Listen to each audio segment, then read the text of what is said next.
Good morning, all. Today we are going to start new chapter, statistics.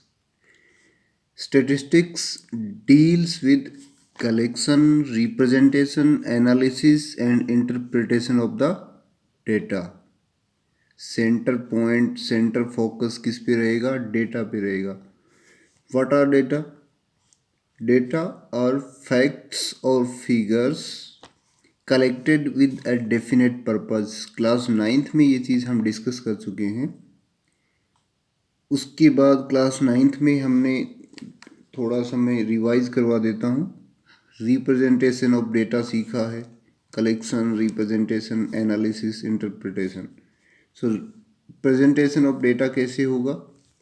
हमने 3 तरीके का सीखा है. फर्स्ट है ungrouped data.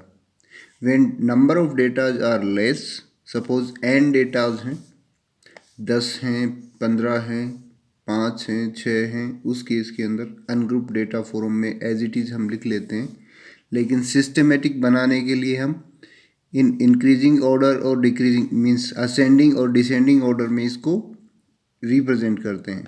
Okay, so x1, x2, x3, xn n datas को हमने इस तरीके से रिप्रेजेंट किया. नेक्स्ट फॉर्म है डिस्क्रीट फ्रीक्वेंसी डिस्ट्रीब्यूशन. इसमें क्या होता है, नंबर ऑफ डेटाज थोड़े से ज़्यादा हो जाते हैं. सपोज 40 हो गए, 50 हो गए, 60 हो गए. इन दिस केस हम फ्रीक्वेंसी को इंट्रोड्यूस करते हैं फ्रीक्वेंसी की फॉर्म में, क्योंकि हमें डेटा को सिस्टेमेटिक फॉर्म में, ताकि उनको समझने में आसानी रहे, इस तरीके से एक्सप्रेस करना है. तो हम क्या करते हैं, एक जो ऑब्जर्वेशंस हैं हमारी, उनमें से हम डिस्टिंक्ट ऑब्जर्वेशंस को यहाँ पे लिखते हैं. डिफरेंट ऑब्जर्वेशंस को लिखा गया.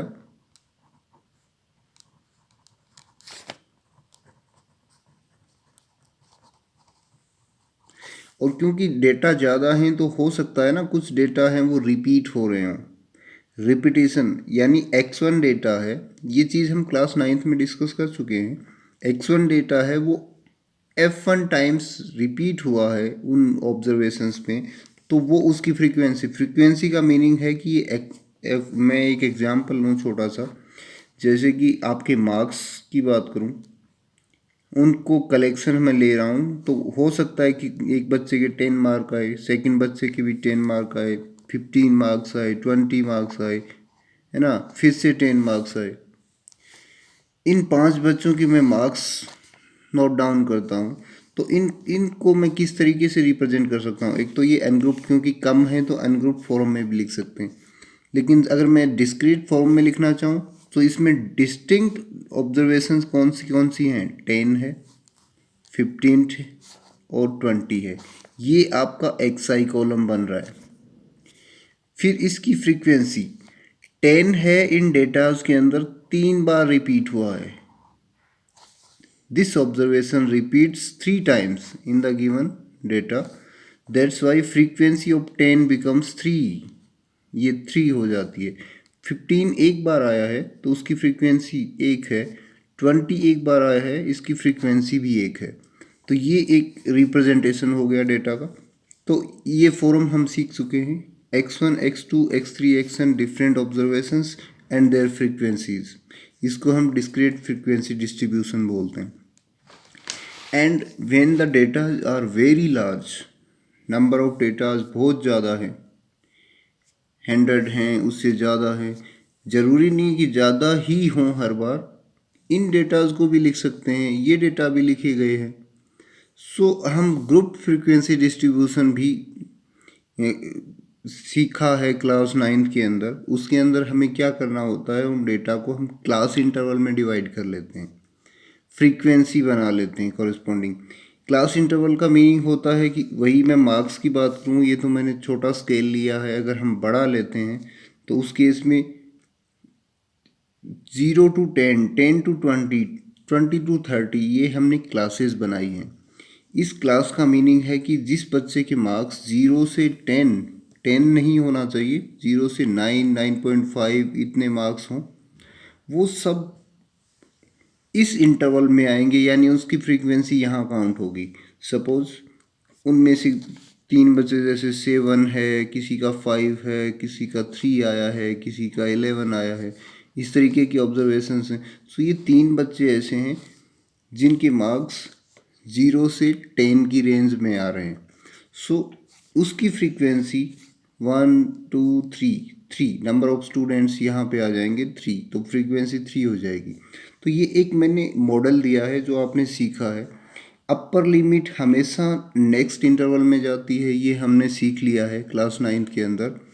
क्योंकि अगर कोई ऑब्जर्वेशन आपकी 10 आ रही है तो वो ऑब्जर्वेशन जो फ्रीक्वेंसी के रूप में जब हम लिखेंगे तो उसको हम इस इंटरवल में काउंट करेंगे 10 to 20।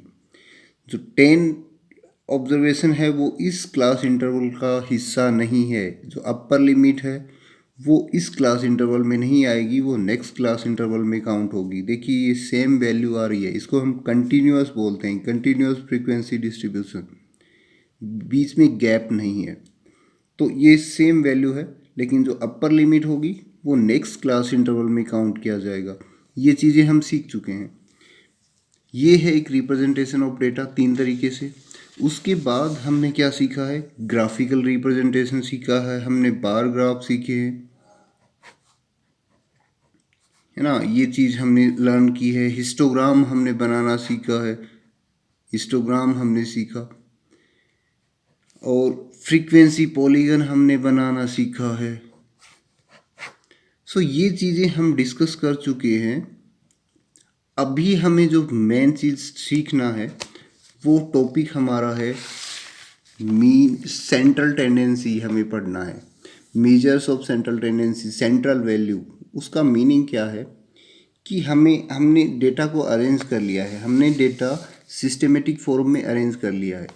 इन डेटा से हमें एक एनालिसिस, हमें एक रिप्रेजेंटेटिव ढूंढना है, एक ऐसा नंबर हमें फाइंड आउट करना है, सिंगल वैल्यू हमें फाइंड आउट करनी है जो इन डेटा के बारे में कंप्लीट इंफॉर्मेशन हमें दे। सो एक सिंगल नंबर, उसको हम सेंट्रल वैल्यू बोलेंगे। उस सेंट्रल वैल्यू यानी एक रिप्रेजेंटेटिव है इन ऑब्जर्वेशंस का, इन डेटाज का एक लीडर मान लीजिए, जो इनके बारे में इंफॉर्मेशन देता है, कंप्लीट इंफॉर्मेशन हमें मिले। सो वही प्रयास है।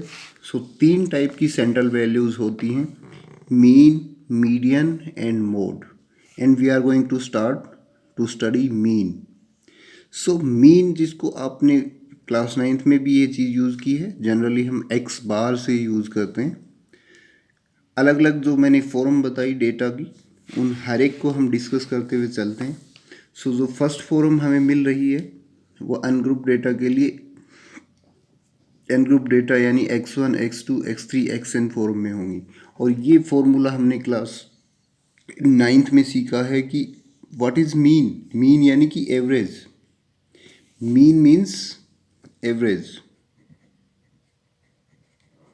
Average of the given observations. आपको एवरेज फाइंड आउट करना है। एवरेज हम कैसे निकालते हैं, अनग्रुप डेटा में है तो we sum of the observations, जितनी भी ऑब्जर्वेशंस गिवन हैं उनका sum divided by total number of observation. Formula change नहीं होगा, यही रहेगा थ्रू आउट, चाहे वो अनग्रुप्ड फॉर्म हो, डिस्क्रीट फॉर्म हो या फिर ग्रुप्ड फॉर्म हो। So sum of the observation divided by total number of observation. इसको हम लिख सकते हैं कि x1 ऑब्जर्वेशन हमारी x1 है, x2 है, x3 है, इन सब को हम ऐड कर दें और इसको डिवाइड कर दें total number of observation, n observation है ये काउंटिंग में, सो डिवाइडेड बाय n। ये हमारा x बार। इसको भी हम सुमेशन फॉर्म भी आपको समझनी है। इसको सुमेशन फॉर्म में हम ऐसे लिखते हैं, ये sigma sign xi, i is equal to 1 to n, यानी i वेरी करेगा, सुमेशन का अर्थ है सम, डिवाइडेड बाई n। हम इस फॉर्म में भी इसको लिखते हैं। तो summation xi divided by n when data are ungroup data, यानी उसमें फ्रीक्वेंसी इन्वॉल्व नहीं है। इसका एग्जांपल अगर मैं लेना चाहूँ, so I am showing you the number of students total 7 और उसके मार्क्स आउट ऑफ 20 मैंने लिखे हैं। फर्स्ट बच्चा है 10, 13, 14, 15, 16, 18, 19। अब इसका हमें मीन निकालना है। सो मीन हमें फाइंड आउट करने के लिए फॉर्मूला आपको याद हो, क्योंकि अनग्रुप्ड फॉर्म है, तो summation x i divided by n. So n यहाँ पे 7 है, क्योंकि टोटल 7 ऑब्जर्वेशंस हैं। ऐड करेंगे 10 + 13 + 14 + 15 + 16 + 18 + 19 divided by 7। Total number of observation 7 है। Formula sum of the observation total number of observation, n is 7 here. So इसको अगर हम ऐड करें, ये सम बन रहा है 105 डिवाइडेड बाई 7। ये कितना आ रहा है चेक कर लीजिए, 15। Okay, so our mean is 15, x bar is equal to 15। ये एवरेज मार्क्स हैं, यानी जितनी भी मार्क्स हैं वो इस 15 के नियर बाई हैं। तो 15 इन सब का लीडर है। ओके, इससे हमें एवरेज नंबर पता चल रहे हैं सभी बच्चों के, 15 के आसपास नंबर्स हैं सभी बच्चों के, ये आइडिया हमें लग रहा है। सो ये एक सेंट्रल वैल्यू है। नेक्स्ट फॉर्म है डिस्क्रीट फ्रीक्वेंसी डिस्ट्रीब्यूशन।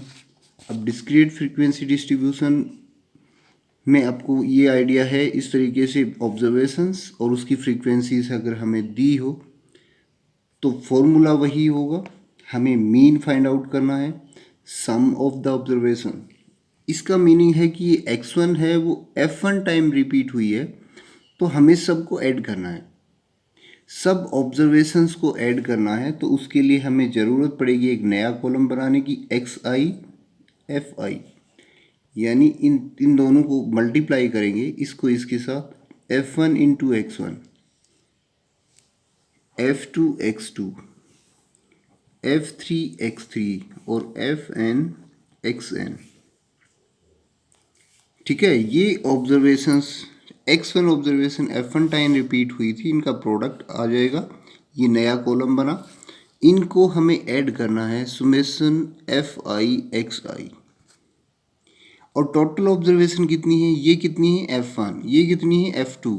ये जो फ्रीक्वेंसीज का सम है टोटल नंबर ऑफ ऑब्जर्वेशन देगा। इस कॉलम को हमें ऐड करना पड़ेगा, सुमेशन fi। और जो हमारा मीन आएगा,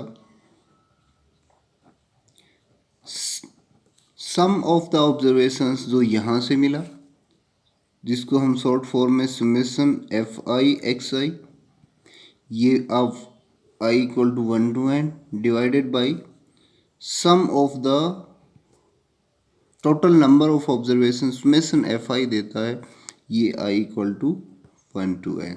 ये हमारे मीन के लिए फॉर्मूला होगा। और इसको हम एग्जाम्पल से समझते हैं। सपोज एक लोकेलिटी है, एक जैसे आप ऐसा मान लीजिए जो सेंट्रल स्कूल स्कीम है उसके अंदर हाउसेस हैं।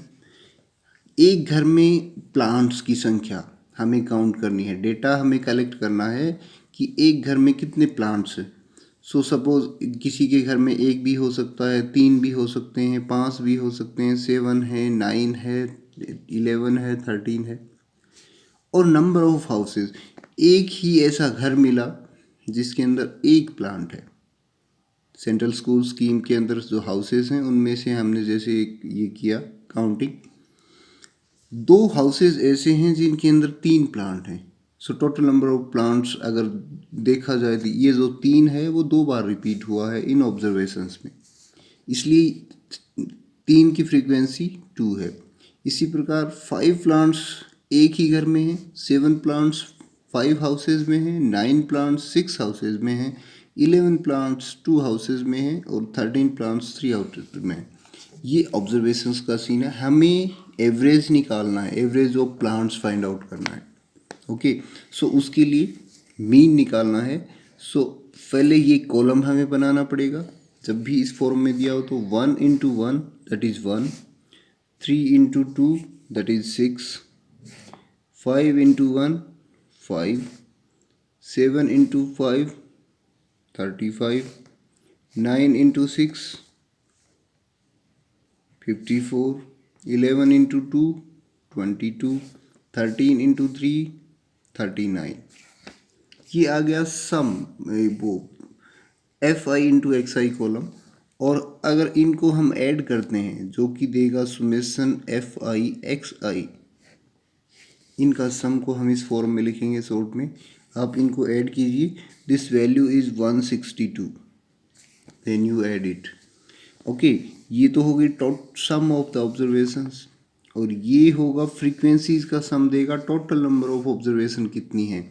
ओके, कितने हाउसेस हैं, तो सुमेसन एफ आई, ये इसको अगर हम ऐड करते हैं तो it will be 20।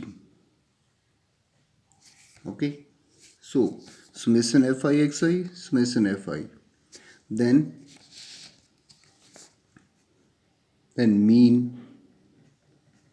mean of the plants, mean of the observations, formula लिखना है summation fi xi divided by summation fi। सो ये हमने फाइंड आउट किया है 162 डिवाइडेड बाई 20, और इसको हम सिंप्लीफाई करेंगे, डिवाइड करेंगे, डिवीज़न जैसे मैं 10 से ही 10 कर देता हूँ, ये 81 आ जाएगा, और 10 से इसको लिखेंगे तो 8.1। So mean of these observations is 8.1। This is the way to solve questions from discrete frequency distribution. Thank you.